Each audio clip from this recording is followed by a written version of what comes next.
Good afternoon. I'm Karen Kill. I'm the administrator with Browns Creek Watershed District, and we are going to be having a community meeting today and talking about Heifort Pond. Maybe we can just go around first with some introductions. We're going to start out our meeting today with Paul Nation. Do you want to just introduce yourself for a moment, Paul? Hi, I'm Paul Nation. I'm a water resources engineer at EOR, and I help the Browns Creek Watershed District with their permit program and also construction inspections. Excellent. And then we're going to move into some water quality kind of introductory lesson on some of our ponds. And that's going to be with Pat Conrad. Do you want to introduce yourself, Pat? Yeah, I'm Pat Conrad. I'm a water resources specialist with Emmons and Olivier Resources. And again, as Paula mentioned, we provide technical services for the Watershed District. And one of the things I've been involved in is lake management planning for the district. And then we're going to also have Becca Oldenburg will also be here with us today, who's actually done a great deal to actually collect a lot of this data. Becca, do you want to introduce yourself? Yeah, thanks, Karen. I'm Becca Oldenburg. I'm a senior water resource specialist with the Washington Conservation District. And like Karen mentioned, partner with the Browns Creek Watershed District to collect a lot of the data that is going to be presented today.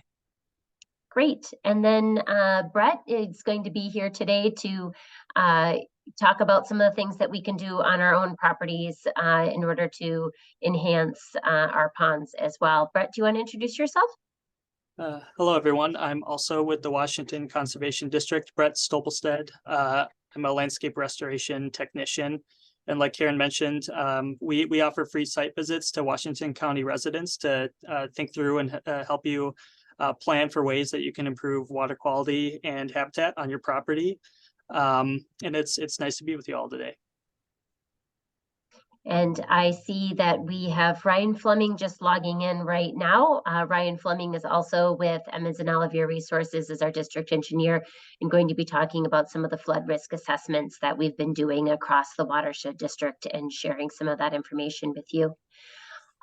We have a couple of our residents that are with us today. We have a few more who've RSVP'd for our in-person meeting on March 2nd, and we'll be recording this for those who can't join us. But thank you to those who are here today. Gregory Benson, do you want to just take a moment to introduce yourself and tell us what brings you or interest in Heifort Pond? Yeah, Greg Benson. I'm also going to go to the in-person one. I'm over at the ponds at Heifort Hills and have been here now just about 5 years. So I want to find out a little bit more about the pond, and I know it's got some issues, so I wanted to find out what can be done to take care of it. Great. Well, thank you so much for being here today. I appreciate it. Dennis Countryman, do you want to take a moment and introduce yourself? Yeah, hi, thanks for letting me participate. I'm actually a resident that live on Heifort Pond. I have been here for, my wife and I have lived here for about 34 years. And I also very interested in learning how we as stewards of the pond can protect it and hopefully improve the water quality. Great, thank you so much for being here. And then John Hodler, is that how, am I saying that right? Correct. Great. Thanks for coming. Do you want to introduce yourself as well? Yeah, I'm John Hodler. I live on the ponds at Heifort Hills, the new development. Been here a couple of years, and I'm on the board of directors for the association. As a side note, I am also a certified water steward, so I'm very interested in issues around water quality management. Well, that's fantastic. You may just have gotten yourself some more work when this is all over as well. So I hope to talk more with you in the future. That's fantastic. Nice to know we have here as well. So with that, I didn't maybe pull up our agenda more than a half a second here for you. I'm going to turn it over to Paul Nation for maybe a 10-minute overview here of kind of how stormwater and water gets in and out of Heifort Pond and some of the recent permitting that's been happening along the water body since there's been a fair amount of change. Thank you very much, Paul. I'll turn it over to you. All right. Is everyone able to see my screen so far? Yes, Yep. Perfect. So I'm going to start off by talking a little bit about the Watershed District's permitting program and how that's applied to the couple new developments that have gone up on Heifort Pond, and then talk about what the status is of those two permits. So first off, the watershed to Heifort Pond, it's about 59 acres. It's outlined by that yellow line in the image. So it's really Oak Glen Trail has storm sewer. That's that purple line. So everything from that road drains into the storm sewer and then into Heifort Pond, as well as the developments on the north and the west side of the pond, and then a little bit of Neal Avenue as well. And the outlet for the pond doesn't get used often, but if the water level gets high enough, the pond can actually flow back into the storm sewer. And then I'm going to figure out how I can get my mouse here. Let's see. I can see your cursor. You can There- see my yep. cursor. Yes, Okay. we can. Mhm. So if the water gets high enough, it can back up into the storm sewer, and then there's an overflow pipe that takes it through the golf course to this pond, and then out of the pond, under the trail and into Browns Creek. So when the water level is higher, when we've had some wetter years, that has happened, generally the water level sits lower than that. So the OHWL, that's the ordinary high water line, and that is at 884 feet. And the overflow elevation in that storm sewer, that's 885.3. So 1.3 feet, the pond has to rise before it overflows. And we also calculated what the 100-year high water level would be if the pond started out at the overflow elevation. So if the pond is full and then there's a 100-year storm on top of that, the highest the water should get is 887.4. And so that level is really dependent on what the initial conditions are. How high is the lake? If the lake starts out lower, then the high water level will also be lower. And Ryan will get into that a little bit when he talks about flood risk.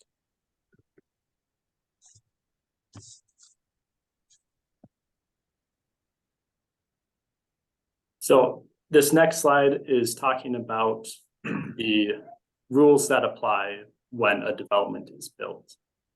So we've got two developments, the pond at Heifort Hills and then Heifort Estate. And both of those came to the Watershed District when they were in design and had to meet these rules to make sure when they were built, they wouldn't be detrimental to the water quality of Heifort Pond. And so we reviewed against these criteria. The first one is rate control. So that is talking about matching the speed at which water runs off of the landscape to pre-settlement conditions. And what we mean by that is the condition before European settlement on the land.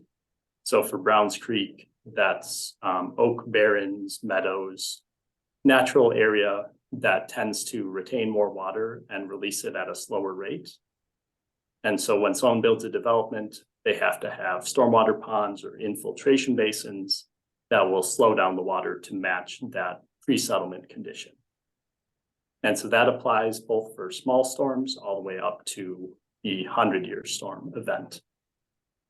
We also look at volume control. So that's the total amount of water that drains from the land for a storm. And similarly, we need to match pre-settlement conditions. And that is for the 2-year storm event. We also look at phosphorus loading. And the criteria for that is to match existing conditions. So both developments had to show that the amount of phosphorus that is running off to the pond is less under the developed conditions than it was before the development occurred. We also looked at pond bounce. That means the high water level on the pond. And the developments were required to limit the increase in the high water level to no more than 6 inches. So if you look at the high water level before the development and after the development, it is within that 6-inch limit. And lastly, we looked at pond drawdown. So the time it takes from when the water level bounces to the peak and then slowly drains out back to its normal water level. For a 2-year storm, that can't be more than 1 day more than existing conditions. And for a 10-year or larger storm, that drawdown can't take more than 2 days more than initial conditions. So those are getting kind of technical. That's the criteria that we look at when we're reviewing these permits to make sure that what gets built works with the landscape and doesn't cause any issues. And then I want to walk through what systems were built with each development so you can see what practices are being used to limit runoff to that pre-settlement condition. So for the pond at Heifort Hills, this is a bit older. This was permitted in 2016. There are a number of infiltration basins throughout the site. And for small storm events, water from the storm sewer drains to these basins and then infiltrates into the ground. So there's no runoff leaving the system. And for bigger storm events, these infiltration basins can overflow and eventually flow towards Heifort Pond. So from Hill Court, and this image, north is to the left. So we are on the west side of the pond. For Hill Court, there's storm sewer that drains the road to a pretreatment pond. And this pretreatment pond lets sediment settle out and stay in the pond instead of flowing into the infiltration basin. And if this basin were to overflow, then it would travel through storm sewer to this other pretreatment pond and eventually overflow through the buffer to Heifort Pond. And then for the north part of the development, there's a swale that infiltrates water.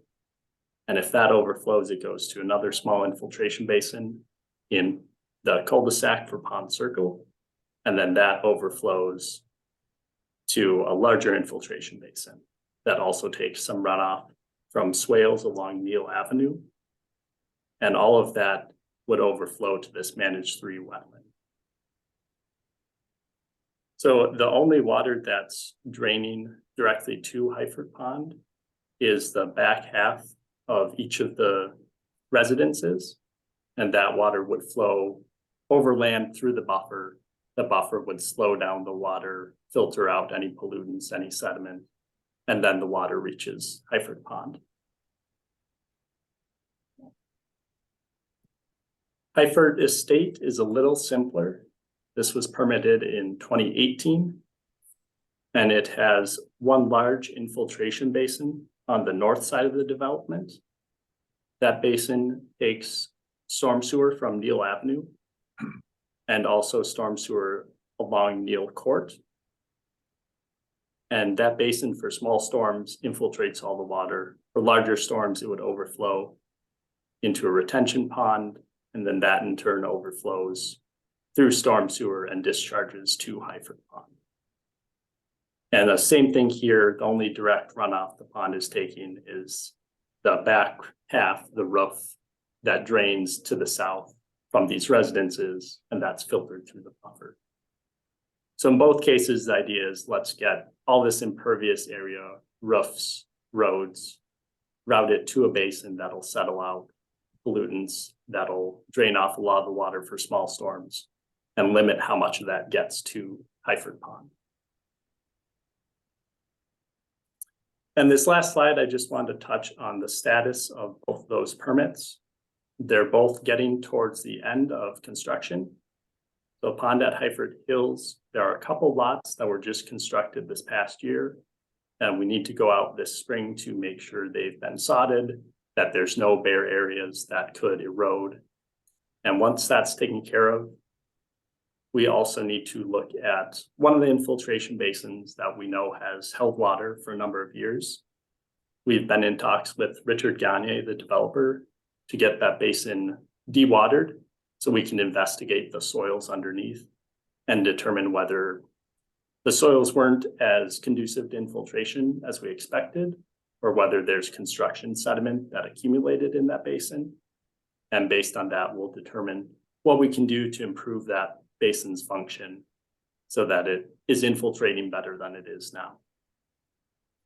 And then we also do review as-builts, so survey shots of storm sewer to make sure it's the right elevation as the original design. And then also survey shots for the infiltration basins to make sure they have the right volume to retain the same amount of stormwater as they were designed for. So the developer will have a surveyor come out, collect those elevations, and send it to us, and we'll review. And if it matches the design, then we'll approve it. If not, we'll say these are the 3 things you need to fix, and then they'll fix them. And once that's taken care of, then we can get the permit closed out. The other ongoing piece is buffer improvements. The HOA has been working to remove buckthorn within the buffer to improve the habitat there. And then Heifort Estate is a bit further along.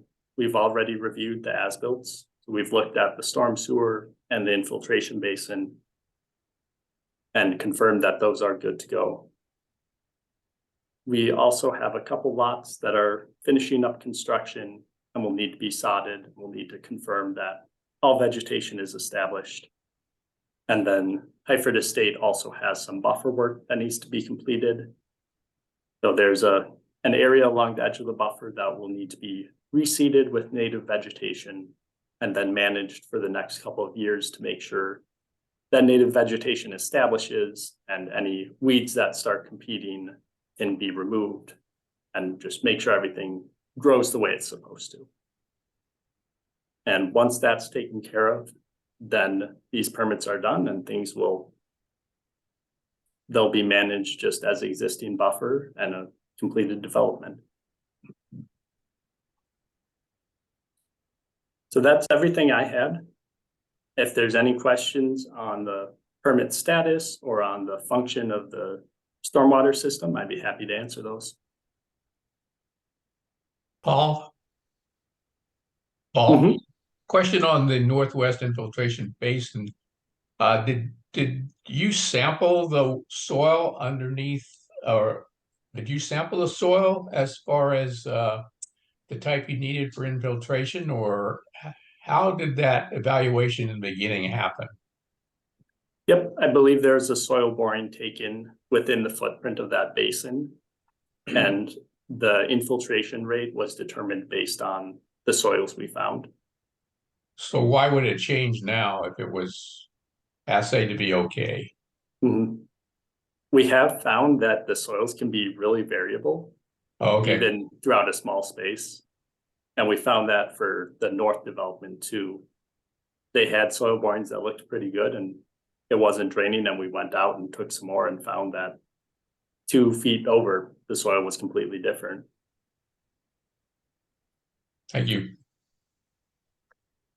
Well, thank you very much, Paul. With that, I'm going to turn it over to Pat to talk about. Could I ask a question? Oh, I'm sorry. Yes, you certainly may. Yeah, and earlier you talked about if the pond backed up through the storm sewer, it would eventually flow through to Browns Creek. And the only reason I ask about that, I'm a trout fisherman. I've never fished Browns Creek, but I understand there are trout in there. And has that been looked at? Would that kind of ruin the stream if it ever got to the point where it backed up that far? Well, at that point, it would not be the only water in Browns Creek, right? So there's the continuous base flow that we have, and certainly looking at, the overall stream, it would be in a 100-year storm event, and we would have a lot of water coming from a lot of other places. So it really doesn't matter. Basically, well, those really large storm events would certainly be a changing carving, event for Browns Creek. But it would be a pretty temporary state. I think it would take quite a bit to keep Heifort Pond up to that elevation for very long. I think it would be, you know, a pretty significant event. We would be having a lot of other things going on at the same time. It's not a very regular occurrence that Heifort Pond, you know, which isn't very high water quality, and we're going to talk more about that in a second, but clearly with the quality of Browns Creek, it isn't regularly outletting into Browns Creek. Okay, and just one more question. Up to this point, and I'm talking about here, Heifort Hills, has any water from the infiltration ponds ever got to the point where it flows back into Heifort Pond? Or hasn't that happened yet? It has happened. Not for the larger infiltration basin that's on the south side of the development. That's always dried out within about 24 to 48 hours. There's a pond, the infiltration basin, the northwest one, that's held water. Because it's held water, that does overflow into that smaller wetland. And a couple times that wetland will drain out towards Heifort Pond. Okay, thank you. Mhm. And that's the one we still need to address before we close out that permit. Right. Great. Well, we'll have a chance for some more questions here at the end, but I am going to have Pat go ahead and take us through to the next spot. Thanks for all those great questions. All right, great. Thanks, Karen. If someone could do me the courtesy of letting me know if you can hear me and see my slides, I'd appreciate that. I think I'm good to go here. And indeed, thank you. Great. Okay, so as I mentioned earlier, I'm Pat Conrad, and I'm a water resource specialist with EOR. And I've been working with the district over the last, 20 some years, providing wetland and lake management services. The district has systematically gone through and done lake management plans for all of the major lakes in the Watershed district, beginning with Long Lake back in the early 2000s. We've knocked off all the big lakes in the district, including the chain of lakes on the very north end, the Goggins school section, those lakes. And the point we're at now is the district has recognized that, you know, many of the large ponds within the Watershed district are essentially treated as lakes. You know, people live on them, they recreate on them, they kind of see them as lake systems. And so the logic is that we might as well do kind of a lake management plan on these resources as well, right? So what we're doing right now is we're going through and we're developing kind of pond management plans or lake management plans for all of these large ponds. So you can see the list of resources that we're working on right now. July Avenue, Pat, and Kismet, kind of on the north or central portion of the district. Some of the water bodies down on the southern part of the district, at the more in the city of Stillwater, and then you can see Heifort Pond is one of these water bodies as well. And so the idea here is just to conduct an assessment of the condition of the lake and its watershed, kind of get a good grip on what the character of that resource is, what kind of challenges there may be in terms of water quality, and really bring that information to the residents so that we can have we can develop this understanding with the residents of what these resources are, and more importantly, what kind of expectations we can have for their future use, you know, and you know, kind of to that end, you know, really kind of understand that in terms of the setting of these lakes and their condition of these lakes, particularly like the depth of these lakes, what we can expect from a water quality standpoint. You know, these aren't northern Minnesota Boundary Waters lakes. You know, they're a kind of a different breed than those lakes. And that's part of today's process, is just to walk folks through what are the expectations, what are the conditions for these water bodies. We're also developing a story map website, and what this is it's really a resource for the residents to begin to track data that is collected on these water bodies into the future. The Watershed District and Washington Conservation District staff are the ones going out and collecting this data. They collect lake level data, they collect water quality data, they collect a bunch of information on these water bodies. That information gets sent into the state of Minnesota, either the DNR or the Pollution Control Agency, and they compile that data for all the lakes and ponds that folks monitor across the state. And they have really, really nice resources for kind of serving up that data to the residents, or the residents of the state, and anyone who can access their websites. The idea with this story map is then to kind of pull all of those pieces from the DNR, the PCA, University of Minnesota, and kind of have our own little clearinghouse, if you will, so that we can look at the data on our own resources right through the district's website. We will have a demonstration of that at some point. We don't have that today, but all the graphics that I'll be sharing with you today on Heifort Pond come from that resource. So I'm just going to go ahead and jump into kind of an explanation or a description of watershed management, watersheds, lakes, etc., to kind of give you this overview of what it is we think about and work on when we're doing watershed management planning. We always start our presentations with a graphic like this to really kind of discuss how the importance of a watershed plays in the character and condition of its downstream resource. So you can see on this cartoon watershed of mine on the right hand side here, you can understand and you can see how that the characteristics of the water running off of these surfaces is quite different, right? So when rainfall hits an urban area, all those paved surfaces, there's no water running, soaking into the ground. You can imagine the amount of dirty water running off that surface is quite a bit different than maybe a forested area or a prairie area.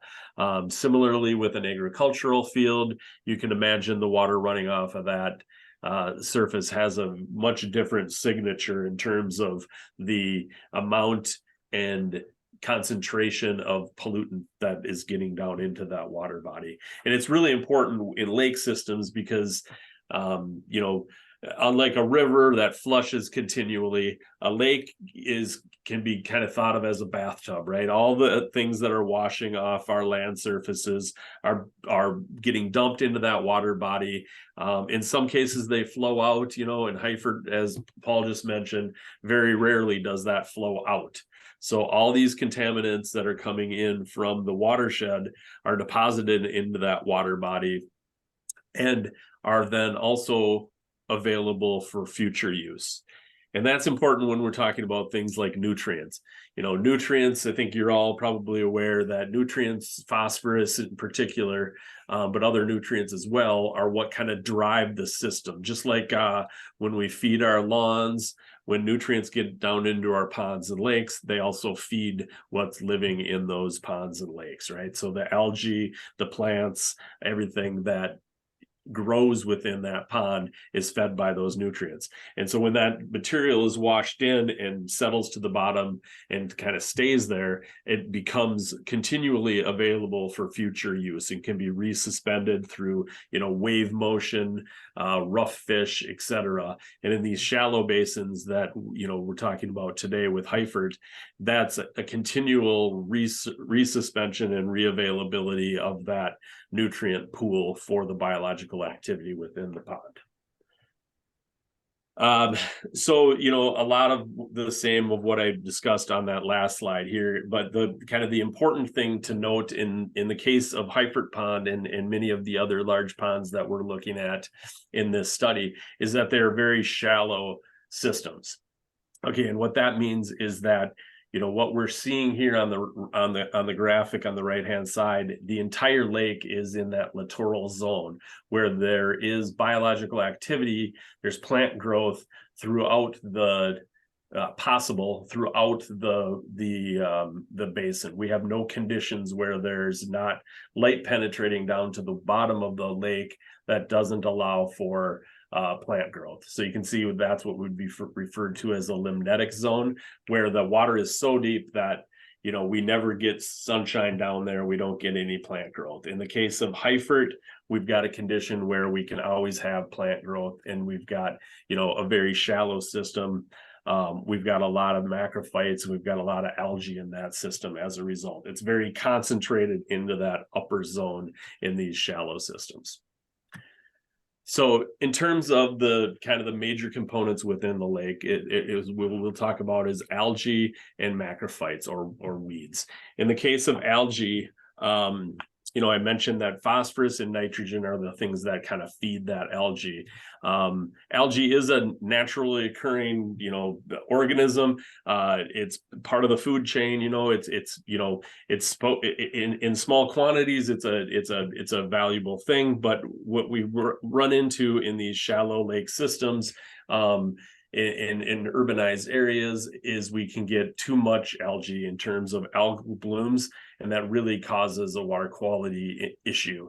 Green scums, a smell, certainly a condition that no one would want to swim in that water necessarily, and in some cases it may even be a nuisance to even smell that water.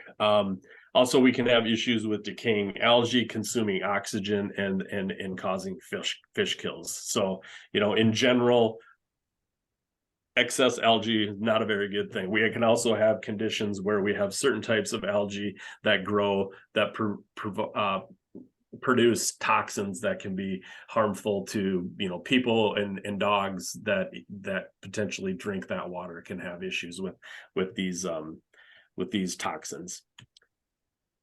Similarly, weeds, right? I mean, we refer to macrophytes growing in the water body as weeds, but they really are a valuable component of the lake ecology. They're a nursery area for fish. They provide a refuge for zooplankton. They really are a sign of a healthy ecosystem to have a lot of plant growth in these large ponds.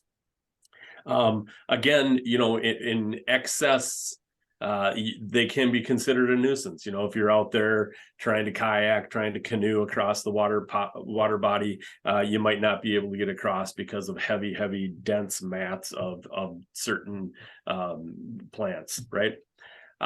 So, in essence, the take home from this is that these shallow systems can only be in one of these two stable states. Okay, they're either going to be in a clear aquatic plant dominated state where we've got really clear water, we've got plant growth because we've got that sunlight hitting all the bottom of the pond and causing plant growth, right? And we've got a pretty healthy fisheries as a result. Or we can be in a turbid algae dominated state where it's the water is super turbid. It's just filled with algae, and we don't get that light penetration down to the water body to promote good plant growth. And so really, as we've gone through these, 6 or 7 large ponds that are in this study area, every one of them is clearly in one of these states or the other, and it's it's usually pretty clear which state that they're in. So let's go ahead and jump into some of the data that we've collected on Heifort Pond, and we can talk about this a little further as it relates to this specific pond. Paul shared with you a lot of these stats, shared with you the watershed draining to the lake. In terms of the land use, this is a little outdated information. We don't have the new developments on this land use map, but as I mentioned earlier, the character of this water body is really impacted or is affected by the land use within the watershed. And you can see between the residential housing and the street network on the east side, as well as what we know about the the systems on the north and on the east, this watershed does have a lot of impervious surfaces, and those are land covers that are typically more, have a little bit more of a pollutant load than, a forest area or a prairie area. Now, it's important to note here that the development on the east side of the lake went in without, the controls that the district has in place now. And so some of these lawns and some of these streets and impervious surfaces are making their way down to Heifort Pond without any treatment. But so anyways, I guess this kind of gives you a general concept of what those land uses are in the Heifort watershed. In terms of the monitoring data that's been collected on the lake, the most recent data that we pulled as part of this process was from 2021, and that lake grade at that time was an F+. The lake didn't stratify in 2021. In other words, there was no clear distinction between cold water on the bottom of the lake and warm water on the top of the lake. It was completely mixed, and that's a fairly common occurrence with these shallow systems, that we just have that one column of water, if you will, again, which allows those bottom sediments, the nutrients in those bottom sediments, to be available to the algae that's within that water column.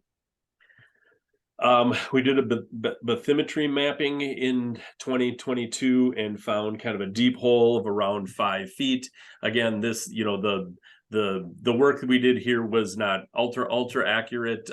We didn't do a huge comprehensive bathymetry mapping, but enough to get a sense of what the depths are within the basin and what kind of volumes we're dealing with in this basin. Water quality data, we have fairly limited water quality data in Heifort Pond going back to 2017. And you can see here that those concentrations, this is concentrations of phosphorus being charted. The red line is where we want to be in terms of this eco region. We want to be at about a 0.06. And you can see that in all the years where we've collected data, we've been well above that. 2017 and 2018, above 0.1, and then, a little bit closer to that standard of 0.06 in 2019, but always above that kind of that critical level of 0.06. So essentially a very nutrient heavy system. We have some clarity measurements that have been collected by the University of Minnesota through some remote sensing techniques. And so you can see, over the course of time, even this data goes back to 85, where they've run this on aerial photography and looked at clarity in water bodies. And so you can see it's always generally been in that kind of lower tier of water quality. What we're showing here is clarity in terms of meters of depth within the lake that you can potentially see down, right? So it's measured in terms of how far down into the water column can I see. So, essentially we're all below that 1 meter throughout this period of record. Again, we've got kind of a blip up in maybe 2019, where it got a little, it again appears to be a little better in 2019, but in those other years of measurement, we're down below 1 meter of clarity. We have lake clarity. This site also has lake clarity by month over the past 5 years, and so you can see how it changes from year to year, as well as how it changes throughout the from year to year, as well as how it compares from month to month during those years. So that's kind of some more interesting information that you can see. And again, this is information that'll be on the web map, story map website that we're developing. Again, the story with water levels, I'm just gonna kind of point out that this is information again that the Watershed District and Conservation District collect and then send into the DNR. And you can see how that water level has changed over time. And this has been collected since 2017. I won't go into a lot of detail here because Ryan's going to get into a little bit more of this in his presentation. Pat, just for one moment, just for noticing here, it was 885.3 is the overflow elevation. And just so you can kind of see that they're, pretty limited just within this data set anyway of when that's, gotten close maybe to overflowing. But I was noticing that too. And according to this data, the highest that was recorded was in 2020 at 885.2, which I think is kind of interesting. And that could just be a matter of it not being recorded when it was overflowing, So I think it's likely that it perhaps did overtop back in October of 2022. Or no, I'm sorry, that's the lowest. In June of 2020 was when it was the highest. So that's when it was likely overtopped. So another evaluation we did is we went out and we looked at the condition of the shoreline along the lake, and we kind of assess that in terms of how natural is that shoreline, the light blue being kind of a natural condition and the yellow and red being less natural, more artificial turf, maybe mowed down to the edge, that kind of situation. Again, this is kind of a first step in trying to figure out where are there areas where we could potentially improve the condition of Heifort Lake, or Heifort's Pond. Where are there areas where we might have some erosion getting into the lake. We may have some nutrients flowing into the lake.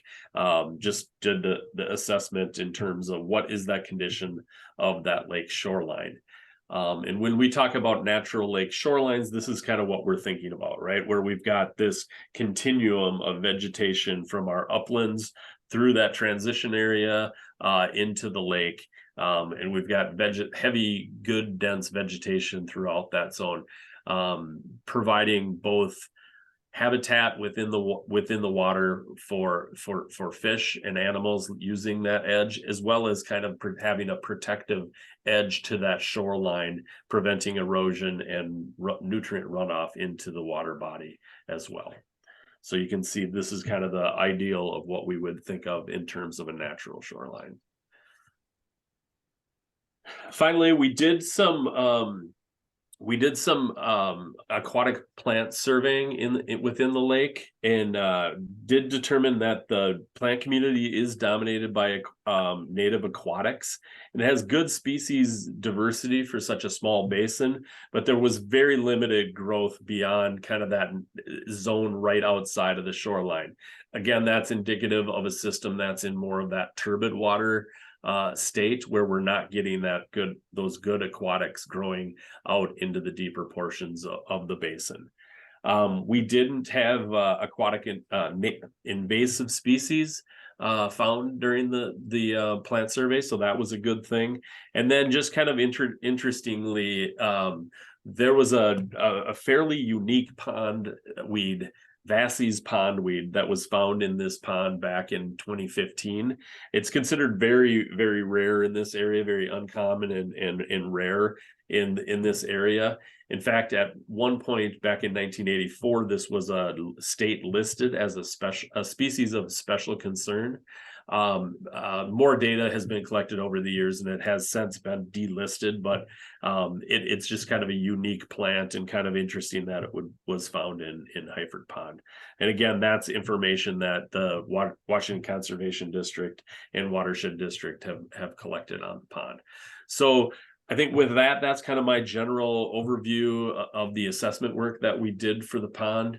I think I'll go ahead and stop my share and answer any questions that you may have.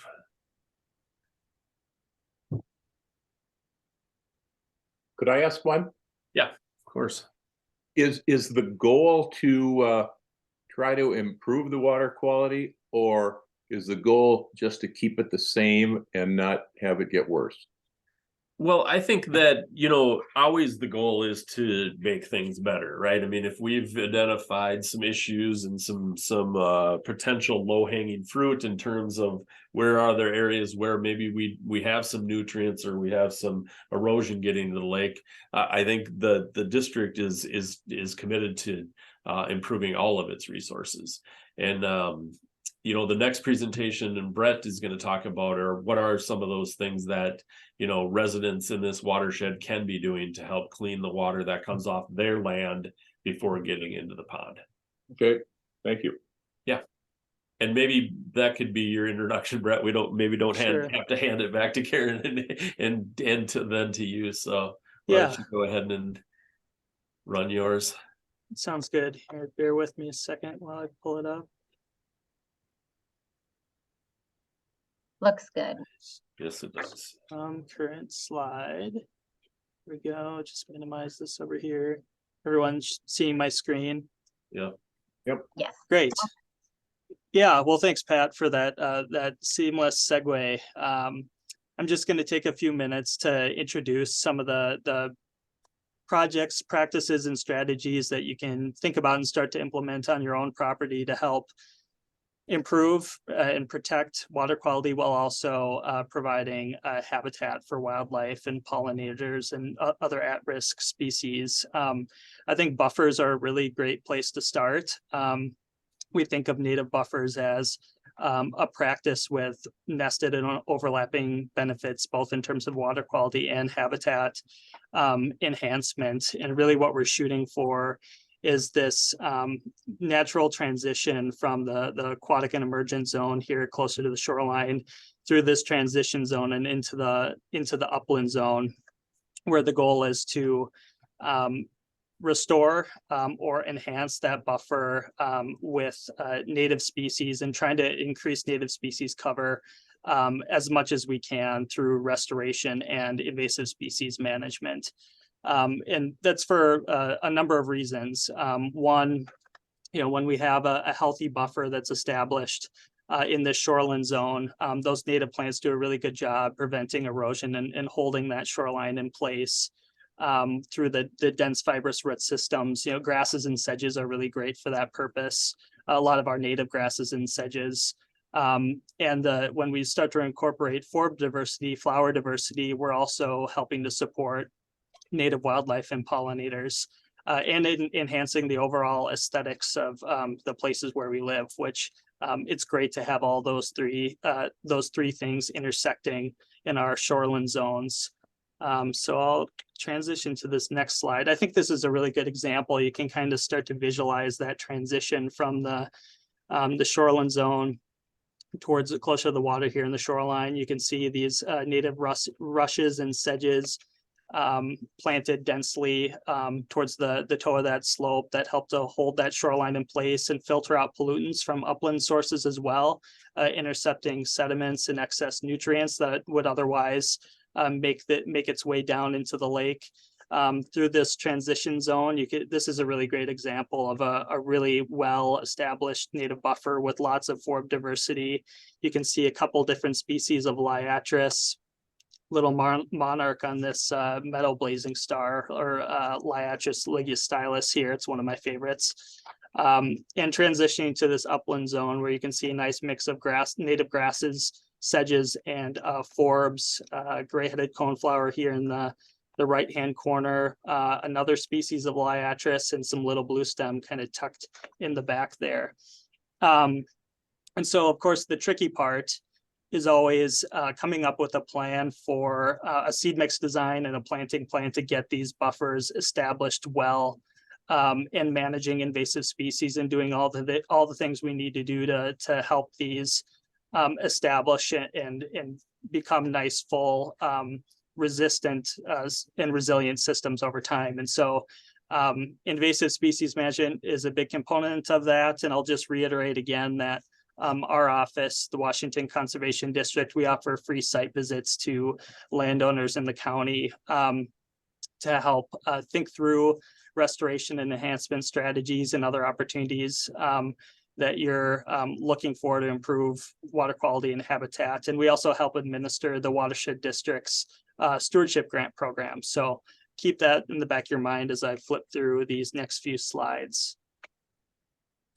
Along with lakeshore habitat management, snags, downed logs, and other forms of what we affectionately call woody debris or coarse woody debris, they can also provide great habitat for aquatic insects, reptiles and amphibians, ducks, waterfowl, all kinds of wildlife on your shoreline. So they're not necessarily something that you need to clean up and haul away. They can provide great habitat, and I'd be happy to meet with you if you're curious about how to manage your shoreline for wildlife habitat. We can kind of think through some of those opportunities where you might be able to enhance and create new wildlife habitat through some of these strategies or forms. Rain gardens and swales or other bioretention practices. They're a practice or a concept that I think a lot of people are familiar with now. And Paul shared some great examples in those development plans of a similar practice that's designed with a similar function in mind, but on a slightly larger scale.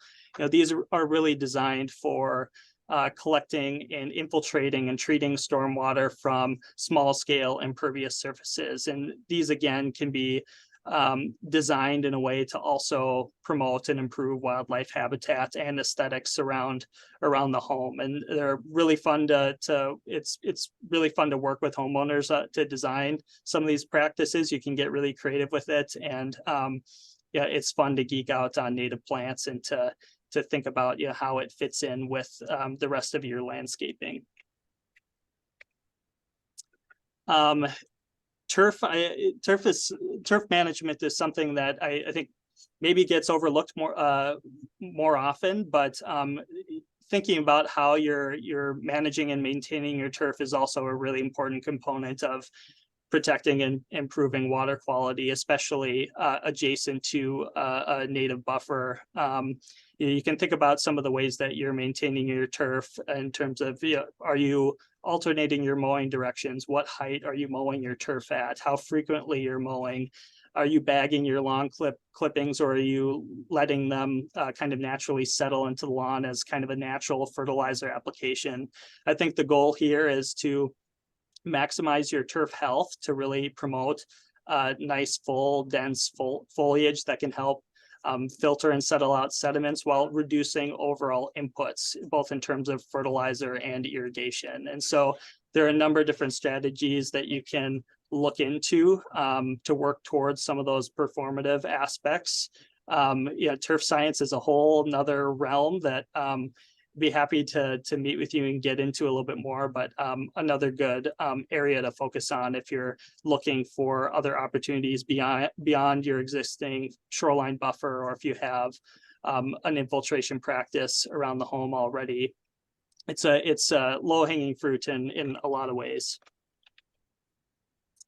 And along with that, if you're working with limited space around the home, or if you have a driveway or a garage, impervious surfaces that are, maybe a slightly smaller scale, rock infiltration practices are a really good thing to think about, a design aspect to think about, especially where you have limited space or in conjunction with a native buffer or another infiltration area. Provided that you have the right soil type and you're sufficiently above the seasonally high water table, these can be a really great strategy for reducing runoff volumes and peak runoff volumes and capturing and filtering stormwater and infiltrating that stormwater into the native soils below. So you can kind of see they're typically designed as this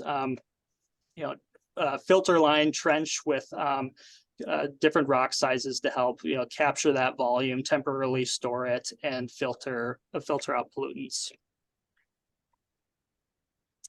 And keep in mind, depending on what you want to do on your property or within the buffer zone or on your shoreline, there are a number of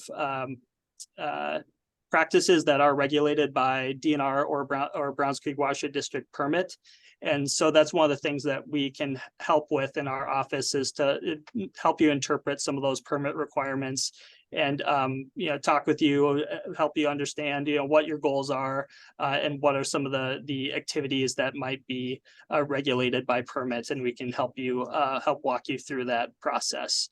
So these links over here on the left are just a few places you can go to learn a little bit more about the DNR permitting process. And there's some great resources on the Browns Creek Watershed District website as well.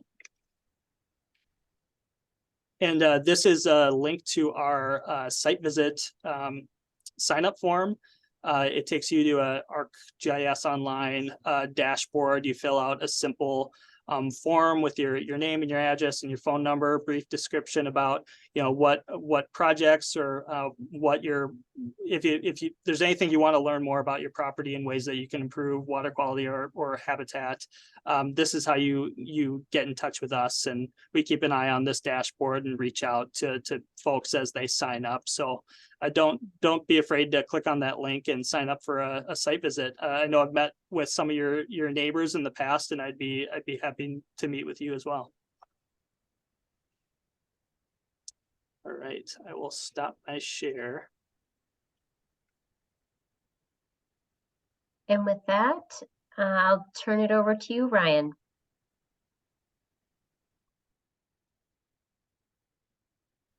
Make sure everybody can hear me as I pull up my screen.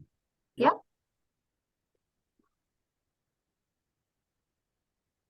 And we can see your screen as well. Okay. Great. So as Paul had mentioned, we do look at the 100-year event on all the ponds throughout the district. And given the conditions at Heifort, that it rarely discharges, how we look at that event is highly dependent on what we consider that starting water level. But before I get into that, I'd like to just discuss a little bit about what we're talking about with the 100-year event, since a lot of people hear that term and it is a little bit misleading. So statistically, it's a storm depth that, based on the historical record, has a 1% chance of occurring in any year. And that is to say that it can happen more frequently than once every 100 years. In fact, there is a 1 in 4 chance of someone's home experiencing that event during a 30-year mortgage. And that's obviously important because flood insurance is tied to mortgages often. Now, in our area, the storm depth for the 100-year event, or what we call it, is 7.2 inches of rainfall in 24 hours. And we do look at it a little bit differently depending on whether the lake has an outlet or if it does not have an outlet and it just fluctuates within its own basin. So what brought this study on, or at least this component of when we look at lake management plans? Traditionally, we had just been looking at the vegetation and what folks can do to improve the water quality. But what brought this component of it on was seeing unprecedented rainfall in 2019 and 2020. And the images you can see on here are the lake water levels for a couple of the ponds around the district, all of them having reached their highest water level on record in 2019 and 2020. We've got Brewers Pond over in Stillwater. We've got July Avenue way up in the northern portion of the district, and then we do have Heifort on there. And as Pat had mentioned, while the highest recorded would say it did not actually reach the outlet, we do know that it discharged. So there's a chance that either just before they recorded that water level or just after they recorded that water level, the more water was drained to the pond.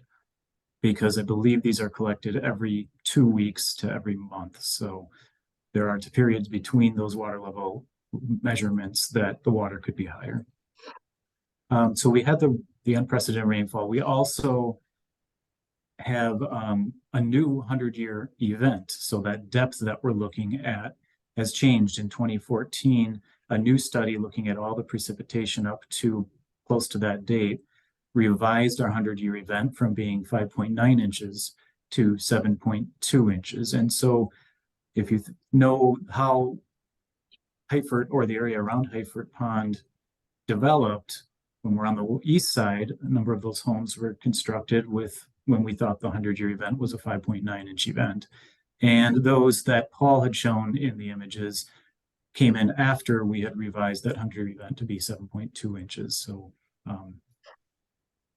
and then also, when we look at all this, we run it through computer models to estimate how much water is reaching the lake, how fast does it get there, and then how is it discharging. And so we're able to reproduce or rerun that analysis based on new water levels. And we began by looking at what this historical high water level, which occurred in 2020 for Heifort Pond, saying that that is a reasonable water level to start that simulation. Whereas earlier, for instance, when FEMA looked at it, it was based on less historical record of water levels. So being that I mentioned FEMA, I will give you a brief review of what studies have been done before. And shown here on the screen is what's considered the FEMA high water level for ponds within the district. This one is Bass Lake, just as an example. There actually is not a FEMA high water level that I'm aware of on Heifort. However, that was the last time that we looked at it and recorded this information. At that time, we had, actually, we did not have any information on Heifort Pond, as Pat showed that we started looking at water levels in about 2017. And FEMA draws a line where you're either in the water, the floodplain, or you're out of the floodplain. And that was all based on topographic information from back in the year 2000. So we're talking about 20 some years ago, what we knew and what we were able to use in computer models at that time. Now we have much more detailed information, and I'll run through some of those pieces that we included in this analysis. Shown here in magenta are, for the example of Bass Lake, other depressions in the landscape that weren't necessarily taken into consideration when looking at water levels. In order to figure those out, we have much more detailed land topography now. Actually, the DNR has information that gets us to within 1 foot in elevation. So we're able to work with that, and that may bring to light some areas that don't necessarily drain to a lake, but it also can show us some areas where we should be considering where there might be some flood implications too that were not considered before. Other pieces that we looked at are we were able to layer in the parcel, the lot lines on these, and see which lots have flooding on them. And then with some more modern information that we have, we do have the buildings and the roads, the impervious surfaces that are shown in green and yellow here. We're able to incorporate those and identify areas where we might have driveway overtopping or we might have road flooding occurring. And then last but not least, we also have the county databases on the well locations for many of the properties, as well as septic locations for many of the properties. Now, being that Heifort Pond, everybody around the pond is on city water and sewer, those well and septic layers aren't so important here. However, I'll just present some information on that, being that you may have a cabin where you'd be concerned about these. And we include these well and septic locations because besides flooding, cutting off access to properties and causing property damage, there are health risks involved. If a well gets inundated, for instance, you could introduce pathogens and contaminants. And if a septic system gets inundated by flood water, it could cause backing up into the building, as well as water contamination of either the pond itself or groundwater if there is shallow groundwater. So getting into the findings of our analysis, shown here is what we're predicting as the 100-year high water level on Heifort Pond. Now, again, that's starting at that historic high water and running 7.2 inches of rainfall on the watershed to Heifort Pond. In the orange is a 100-year footprint, and then we do look at a little buffer zone outside of that. And that's just to take into consideration that we don't have the most, we're using the most detailed information, but there still is error within that information. And the way in which we did that is we looked at about a 15-foot offset to say, if there is a building or road or driveway that is within 15 feet of the flooding, it may be at an increased risk to flooding or damages on their property. Shown in the bright orange is the one building that we found may be at a higher risk because it does intersect that, that dotted orange line. And in fact, I think the flood footprint just barely touches what we believe the building to be. And zooming in on that, that location is at 2140 Oakland Trail. And that's, as I showed, that's the only one that we found may be at a higher risk of flooding, given the event, 100-year event and historic high water levels. And you'll see that the yellow outline on that building is not perfect. And that's an example of where I stated that we look at giving it as buffer zone because we know that the information we're working with is not absolutely perfect. So they populate these databases with remote sensing. It's all automated. So while they captured the building there, it doesn't lie exactly on top of it. However, there is also error in our aerial photos too.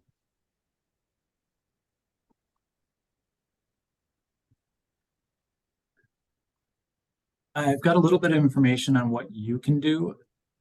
And considering that the 100-year water increase on Heifort Pond is 2 to 2.5 feet, and we also look at that it takes a couple of weeks to draw down from that 100-year event. We just want to communicate that the greater the vertical distance your property, your infrastructure is from the water level at any given time, the better. And so given that amount of bounce, that if the event happens and it's going to come up 2 to 2.5 feet, ideally you'd want to see 4 to 5 feet between your structure and that water level at any given time. That way, if you're 4 feet from it and it bounces up 2 feet, you've still got 2 feet of what we call freeboard, or the distance between that peak water elevation and your structure. And then knowing that it's going to take up to a couple of weeks to draw down, the water level will be higher for a bit after that rainfall event. And that does give a little bit of protection if we then get yet another rainfall event. And I believe those were the conditions that led up to the high water level on Heifort Pond in 2020. It wasn't necessarily one large event that happened and bounced the water up that high. It was rainfall after rainfall after rainfall in smaller amounts, say 2 to 3 inches, but you get 3 of those within a week and you've got 6 to 7 inches of rain over that week. And knowing that the water takes a little while to draw down, we're just putting rainfall on top of a higher water level and a higher water level and a higher water level in that case. In cases where the water level is greater than your comfort level at any given time, we recommend enacting a flood action plan for your property. And that could include identifying low areas where water would collect, areas that are prone to erosion, if there's erosion that may happen around some of your infrastructure, if you've got patios, if you've got 3-season porches or your foundation. And then plan out some protection measures for those. They can be temporary measures like sandbagging, or more involved measures such as permanent landscaping that would help keep the water away from your building. We also recommend taking in consideration the amount of time it might take to implement something. Some of these projects take quite a bit of planning, for instance, the landscaping projects. And then also knowing where you might be able to gather materials from a temporary standpoint, sandbagging, to what the availability is for a landscaping project, if it's a weekend project of yours to protect something small, or if it's something you need to hire a contractor for. I've listed out a couple of mitigation strategies here, and I will let you know that all of this will be on Browns Creek's website, so you can refer back to it. But some things are as simple as runoff, snow, and ice management. I know that with all the ice that we've been getting, I've been having to chip it away in certain areas to keep it from pooling up and backing water up against my foundation. But directing and storing water away from the structures is important. Also, making sure your conveyances are clean. If you've got ditches and gutters and culverts on your property, making sure those are free and clear. Like I had mentioned, landscaping projects that can keep water away from your structure. Other things are, if you've got a sump pump, consider a secondary power source in case the power goes out and it's not able to get water out of your foundation. Recently in the district, we did have a resident install an exterior French drain with its own power source and sump pump. And they also applied waterproof sealant membrane on their entire foundation that was facing a lake. Those kinds of things can kind of buy you time as the water recedes, because if it's inundated for a long period of time, it may make its way through your foundation, but these waterproof sealants can prevent that, at least on a temporary time, while the water recedes. I had also mentioned a sandbag barrier. These things are temporary, but they do take some time to construct. And then last but not least, purchasing flood insurance. As I said, FEMA does not have a floodplain for Heifort Pond. And flood insurance is cheaper to purchase if you're not already in the floodplain. In fact, we don't have a timeline for FEMA coming through in Washington County to remap the floodplains. But when it does happen, they'll look to entities like Browns Creek in Washington County and the cities for the best available information. And given the water level record we have in Heifort Pond and the precipitation record we have, they may look to put a FEMA floodplain on it, and it might look something similar to what we've shown here today. There are a few things that we can do as Browns Creek, a governmental agency. As Paul had shown, we are regulating new and redevelopment to adhere to stormwater runoff standards for the amount of volume that's allowed to come off a landscape, as well as the rate at which it's coming off the landscape and the water quality. When we see water levels coming up and threatening, such as County Road 12, you may have been familiar with when County Road 12 became flooded, we're monitoring, we're out there taking water level measurements more frequently so that we can predict what might happen if it comes up higher, what things might be at risk of flooding. And we were also taking localized groundwater measurements to see if that had an influence on water levels in an area. And then also we are knowledge sharing. We are trying to keep up on the current state of the science and flood risk planning, and then also linking residents with available information. Shown here on the slide are all links, and like I said, this will be on the website, so you can click on these and browse them, but ranging from local information from the Watershed, the Washington County Conservation District. They have a flood webpage which links to other local information. Minnesota DNR has a Lake Finder website where you can click on Heifort Pond and see what those water level measurements are. They update that about monthly. They also have a dedicated floodplain dedicated group of individuals that are familiar with just pretty much every water body within the state. They were the ones that reviewed all of the flood water modeling that had been done and is being done. Also, FEMA Map Service Center, but like I said, Heifort Pond doesn't currently have a floodplain on it.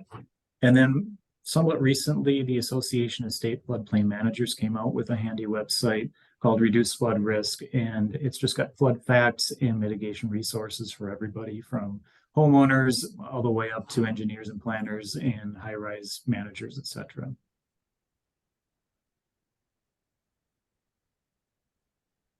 And those are the slides that I had to share with you today.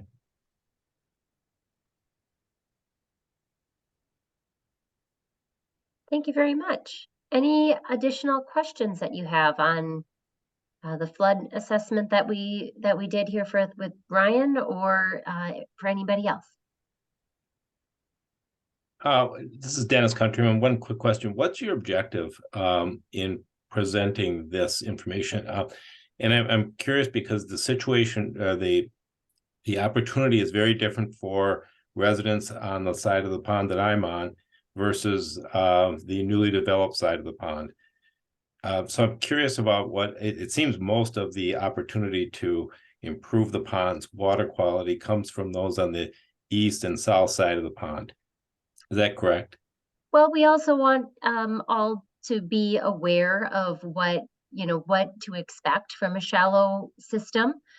We have a really turbid state on Heifort Pond. We do have aquatic plants that are present and a good diversity of them. But if the clarity improves on Heifort, the alternative to that, which is more desirable from a watershed district perspective, but there's a lot of nutrients there. So there's going to be a lot of aquatic plants. That will be the other side. So understanding just what the expectation management of living on a small, shallow pond, that's kind of the two states that are there. Also, the homeowners associations own those buffer areas and are actually charged with the maintenance of those buffer areas. So having residents who understand what those obligations are and, looking at different ways to improve that. I know we've met with the homeowners association for the ponds of Heifort Hills, the one further to the west.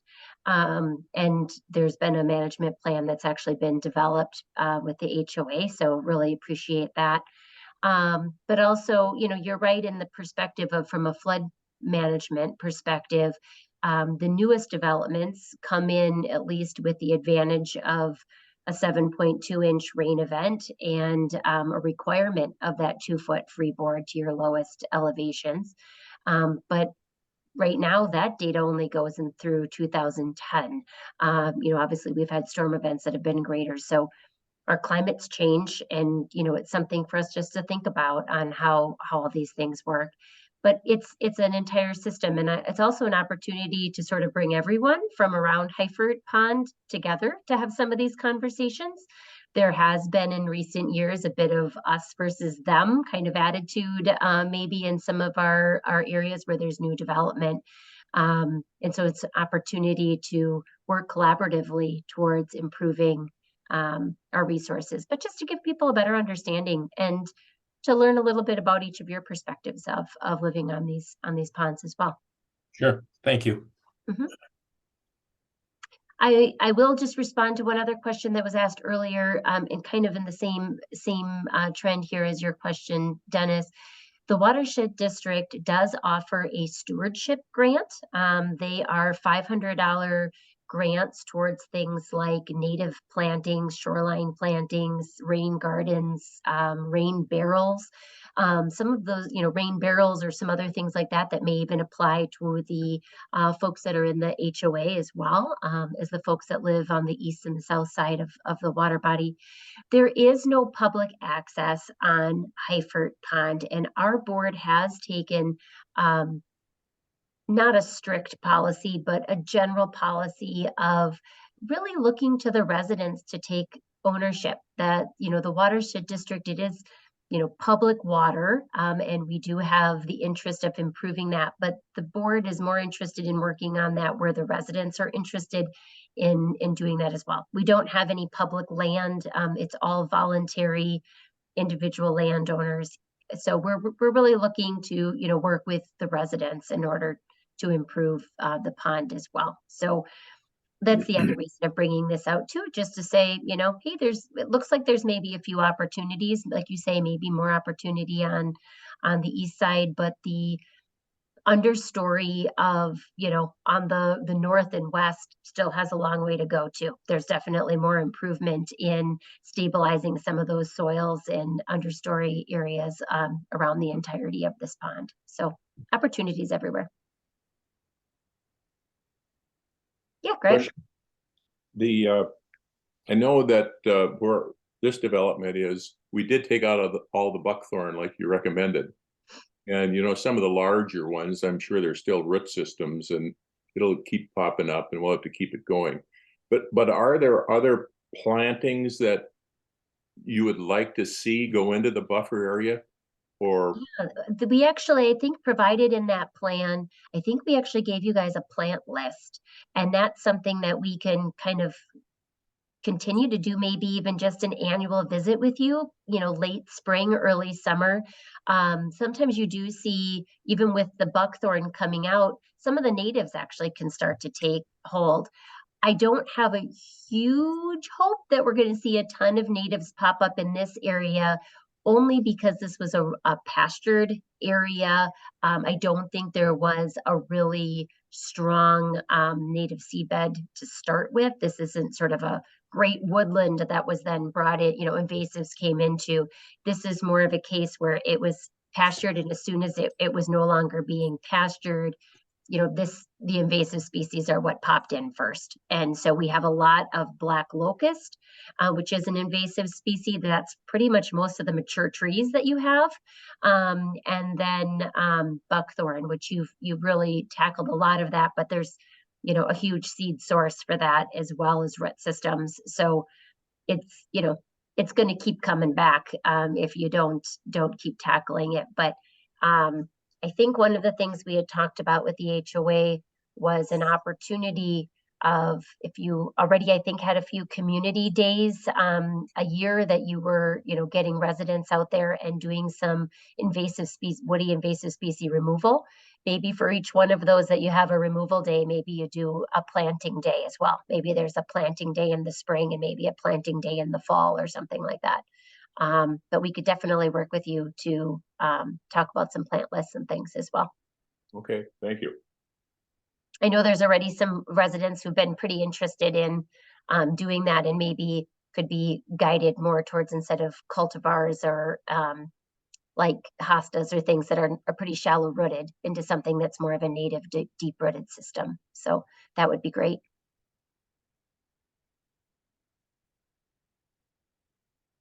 Anything else? Well, if you come up with more questions, or if you were viewing this via the video and have more questions, feel free to reach out to me. The contact information is also on our website, but Karen Kill with Browns Creek Watershed District. Thank you all for your participation today, and have a great rest of your day. Thanks, Karen. Thank you. Bye-bye.